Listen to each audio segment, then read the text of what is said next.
Game changer ఈవెంట్లో మన power star Pawan Kalyan గారు నేను పవర్ స్టార్ అయినా రామ్ చరణ్ గారు గ్లోబల్ స్టార్ అయినా కారణం చిరంజీవి గారే అన్నారు. ఎలా అనిపిస్తుంది మేడం ఈ మాటలు విన్నప్పుడు?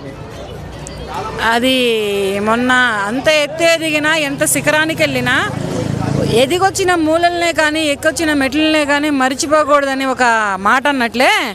అది ఏంటంటే ప్రస్తుతానికి అక్కడ ఒకప్పుడు సుప్రీం హీరో, తర్వాత మెగాస్టార్, ఇప్పుడు పద్మభూషణ్ ఈ స్థాయిల వరకు ఎదిగిన చిరంజీవి గారిని పట్టే ఇప్పుడు పవన్ కళ్యాణ్ గారైనా, పవర్ స్టార్ పవన్ కళ్యాణ్ గారైనా, తర్వాత రామ్ చరణ్ తేజ్ గారైనా, వైష్ణవ్ తేజ్ గారైనా, తర్వాత వరుణ్ తేజ్ గారైనా, తర్వాత సాయిధన్ తేజ్ గారైనా, ఎవరైనా కానీ వీళ్ళు ఎవరు రావాలన్నా కానీ అక్కడ మెయిన్ మూలకారకులు మన తెలుగు సినిమా ఇండస్ట్రీని ఏలుతున్న రారాజు మన మెగాస్టార్ చిరంజీవి గారు.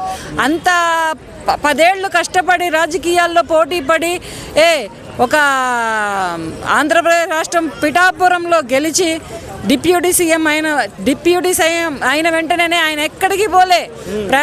ప్రధానమంత్రి గారు అయినటువంటి మోడీ గారి దగ్గరికి పోలే, ముఖ్యమంత్రి గారు అయినటువంటి చంద్రబాబు నాయుడు గారి దగ్గరికి పోలే.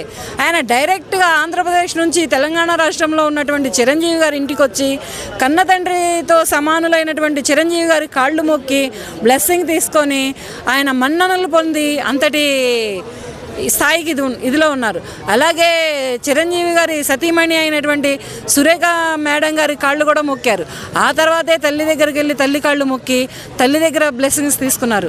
అంటే జన్మనిచ్చింది అంజనాదేవి గారే అయినా తర్వాత ఇతనికి లైఫ్ అండ్ సినిమా ప్రపంచంలో ఒక మగుటం లేని మహారాజుని, ఒక పవన్ స్టార్ని చేసింది మాత్రం చిరంజీవి గారే. చిరంజీవి గారి తర్వాత నాగబాబు గారు తర్వాత మన పవన్ కళ్యాణ్ గారు తర్వాతనే రామ్ చరణ్ గారు నా బంగారం, నాకు రామ్ చరణ్ బంగారం అన్నారు. అంటే నాకు వీడు ఒక కొడుకు కాదు, నా అన్న కొడుకు కాదు, నా తమ్ముడు, నా బిడ్డ.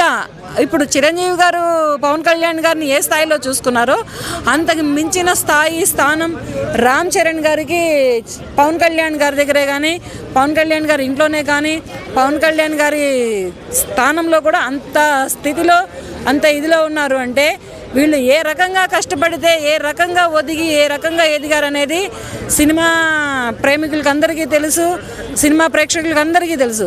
అలాగే పవర్ స్టార్ అయినటువంటి పవన్ కళ్యాణ్ గారి అభిమానులకు కూడా తెలుసు.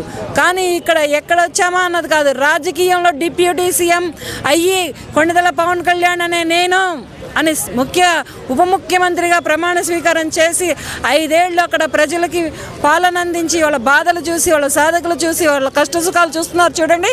ఇక్కడ రారాజైనా ఏ రాష్ట్రానికైనా కానీ, మన తెలుగు ఏ రాష్ట్రానికి ఎవరు ఏ రాజైనా కానీ మన తెలుగు రాష్ట్రానికి మాత్రం పవన్ కళ్యాణ్ గారే ప్రస్తుతానికి ఒక చిన్న సైజు యువరాజైనా, ఒక రారాజైనా, ఎవరైనా కానీ పవన్ కళ్యాణ్ గారే.